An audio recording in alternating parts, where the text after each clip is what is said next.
you're a Republican, especially if you're a Christian Republican, I want us to have a conversation. Please hear me out for a minute. I was a Republican for over 40 years, and I left 2 years ago. I'm now an independent.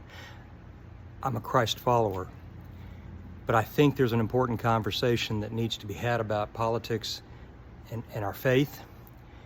And I would ask this. I do videos all the time. I want to focus the next 2 weeks, these videos on specifically that. How do we as Christ followers engage within our culture in politics? So please, I would appreciate you trusting me with your time, a few minutes each day for the next 2 weeks. And I'll give you a heads up. Today, I want to tap into a podcast that I did probably a year ago for the audio to talk about our faith, but specifically, what does the Constitution say? Tomorrow, video 2, we'll talk about what does Jesus say about politics. Video 3, I want to talk about what are some examples within Scripture showing the interplay of politics. We'll go on from there. I want to deal with each issue. I'm not trying to convince you to become a Democrat or to remain a Republican. I would love to challenge you to think about thinking of yourself more as an independent, not an independent party, but independent of the blind loyalty demanded by each party. When I broke away, the freedom I experienced was unexpected and unbelievable. So please, give me a couple of weeks, video each day. And again, I'm going to start today with tapping into a podcast that I titled Christian Nationalism and Choosing Barabbas. Thank you. So with that, let me start by first pointing out what Christian nationalism isn't. It's not patriotism. Patriotism is love of country.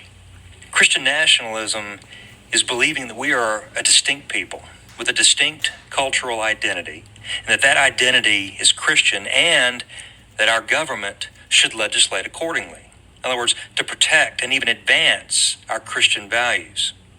Don't steal, don't lie, don't murder.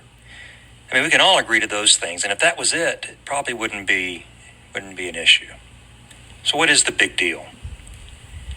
Too often, Christian nationalism is expressed in things as simple as slogans that you'll see in a political environment.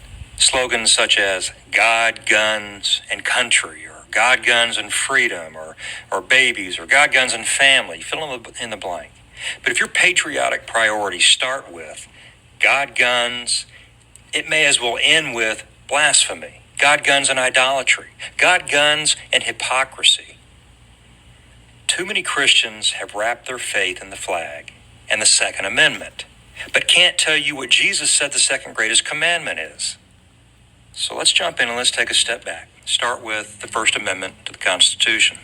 Pay particular attention to the first 16 words, the Establishment Clause. First Amendment to the Constitution reads, Congress shall make no law respecting an establishment of religion or prohibiting the free exercise thereof, or abridging the freedom of speech, or the press, or the right of the people peaceably to assemble and to petition the government for redress of grievances. In that First Amendment, the Establishment Clause said, Congress shall make no law respecting, in other words, having to do with, regarding, an establishment of religion or prohibiting the free exercise thereof. In other words, the Establishment Clause says that there shall be no state religion. And to understand that, you have to understand the context. James Maddison, often referred to as the father of the Constitution, started off wanting to be a minister, but he changed his mind, became a lawyer, and then became the James Maddison we're familiar with. He said in a separate writing, all men are equally entitled to the free exercise of religion, according to the dictates of their conscience.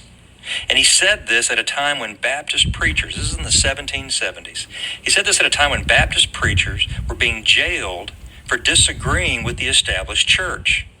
The established church. And he wasn't just in agreement with the Baptist preachers or maybe sympathetic. He actually came to their defense. They were being put in jail for their beliefs. 100 years before that, 1659, 1660, and 61, the Puritans, you remember them, funny hats, came over in the Mayflower 30 or 40 years earlier. The Puritans in Boston were actually executing, hanging Quakers for heresy. For beliefs, by the way, that today would be accepted by most evangelical Christians. But in 1650, those beliefs could get you executed because they disagreed with the established church recognized by the state. Here, we're not talking about England, here. The Constitution did not say that we have freedom from religion. That's often cited as an example of why we need to have stronger separation of church and state. That's not what it said. But neither did it say that we were and are a Christian government that would tolerate other religions. It said the government would stay out of religion.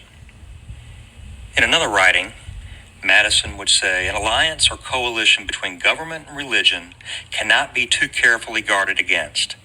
Religion and government will both exist in greater purity the less they are mixed together. About 200 years later, Reverend Billy Graham, and everybody knows Billy Graham, Reverend Billy Graham, after a lifetime of evangelism, but also access and interaction at the highest levels of government, all the presidents during the time he was in ministry, Democrat and Republican. After that lifetime of experience, Billy Graham reflected in 1981 in an interview saying, I don't want to see religious bigotry in any form.